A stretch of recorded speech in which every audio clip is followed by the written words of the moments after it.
Hello and welcome everyone. This is Chris from England with another free English lesson for you on YouTube. In this lesson, I want to talk to you about different ways to describe what time it is and how to talk about activities that you are doing using the time. This is related to the lesson I posted before involving days and months, and the other lesson I'm going to post after this one about dates and years, all relating to how to describe activity as well with those different subjects. So please look on my channel to watch those other lessons and many more besides, and subscribe to receive any future ones that I'll post. Today then, I wanted to spend some time telling you about the different ways that we tell the time in English. I think it's the same in every language that people will talk about the time using different ways to describe it.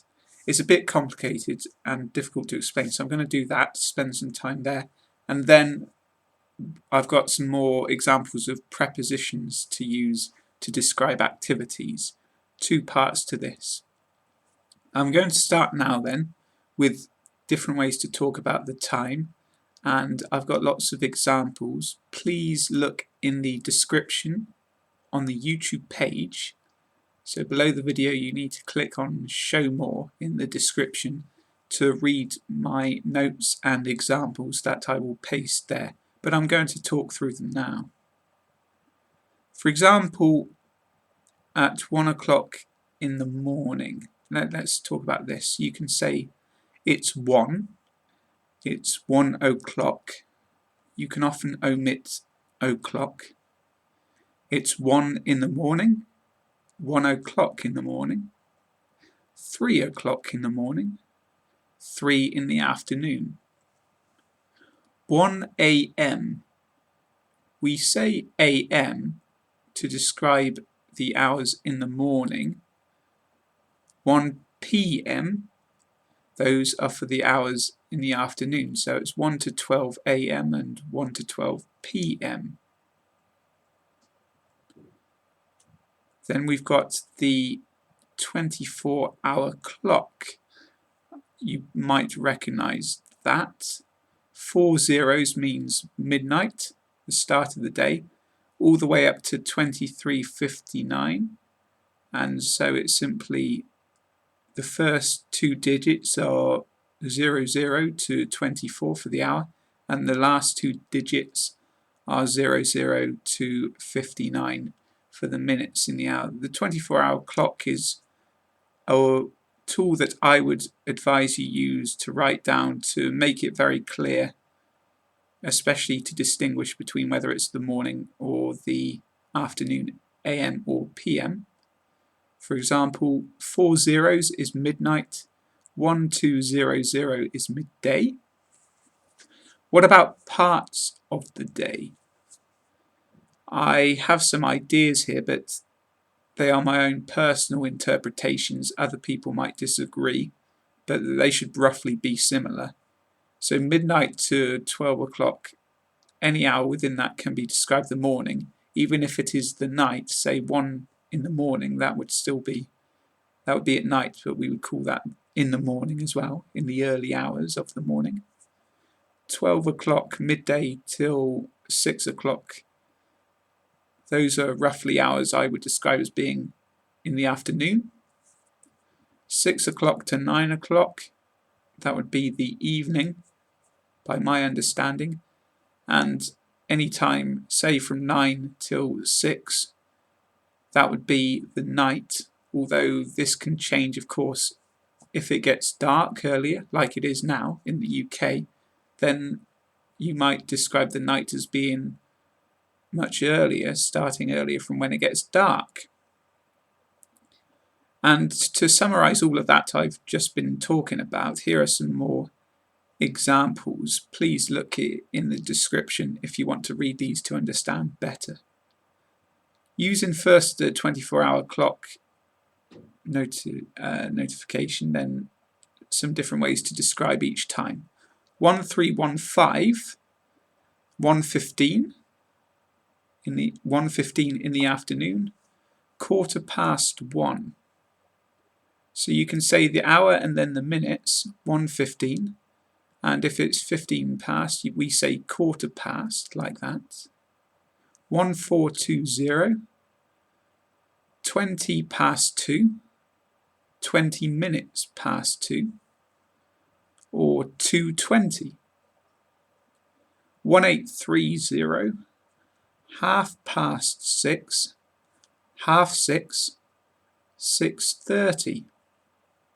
So if it's on the half hour, 30 minutes, we say 6:30, or just 6:30. 1945, 7:45, 7:45 in the evening, 7:45. If it's 45 minutes past the hour, or 15 minutes to the next hour, you can say 2:45. 2050, 8:50 in the evening, or 9:10. So if it's after 6:30, we often change it. Instead of saying 8:50, we will say 9:10. You reverse it and you use the number of minutes till the next hour, 10:09. If it's 7:35, it would be 8:25.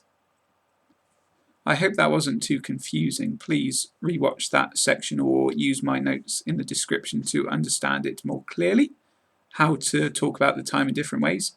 And now, as I mentioned, the second part is about using prepositions to describe activities in relation to various times and parts of the day. Use by to describe a time that something has to be done by, is usually done by, or a point by which something was done.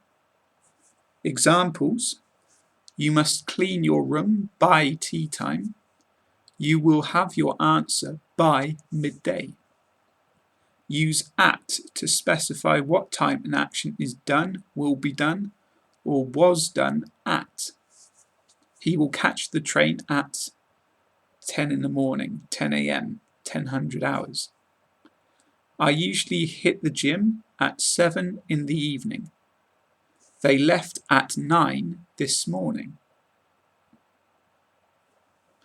Use in, during, through, throughout, and over to discuss periods of times for actions. She worked in the summer. She worked during the summer. She worked throughout the summer. To enjoy the good times, you have to keep going through the bad. The football player performed very well over a number of weeks. Use in to specify how long until something happens in the future. She'll be back in a few minutes. My current contract will end in 4 months' time. Use ago to explain how long it is since something happened in the past. My grandfather died more than 20 years ago. He only left about 10 minutes ago. Use since to describe a period of time in the past up until the present or another specified point of time. Use with the present perfect or past perfect tense. I've been in my present job since 2005. At the time of his death, he'd been suffering from the illness since he was diagnosed 3 years before. We haven't seen each other since we broke up 4 months ago. I haven't gone out since last Thursday. Please be careful about which tenses you use with those. I know that it is a different construct in other languages, so it's easy to get confused. You need to make sure you are using the right tense in English with since and ago. If you want someone to wait for you, here are some expressions you can try. Just a second, just a moment, just a minute. Hang on. Hang on 1 second. Hang on 1 moment. Hold on.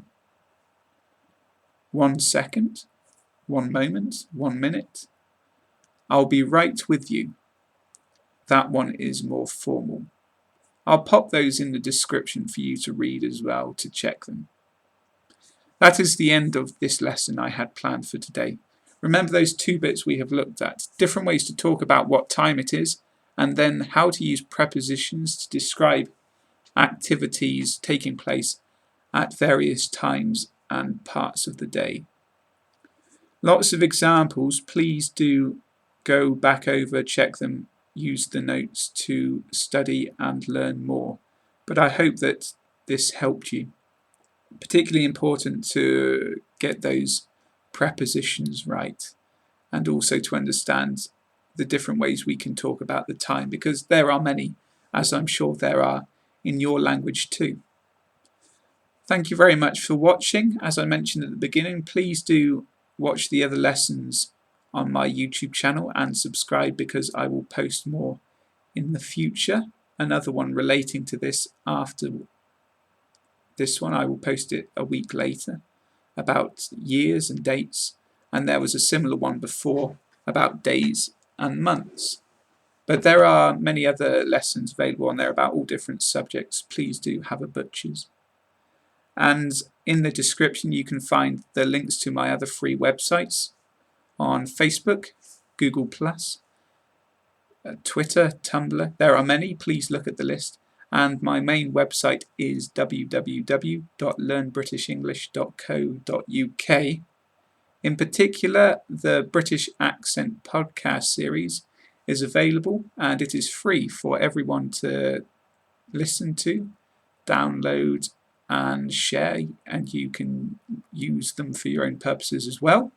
The website is soundcloud.com/learnbritishenglish.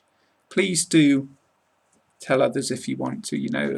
You're welcome to use all the lessons, to share them, whatever you like. But that is it for now. Thanks very much again for your time. I will be back soon, so take care for now. All the best, and I will see you next time.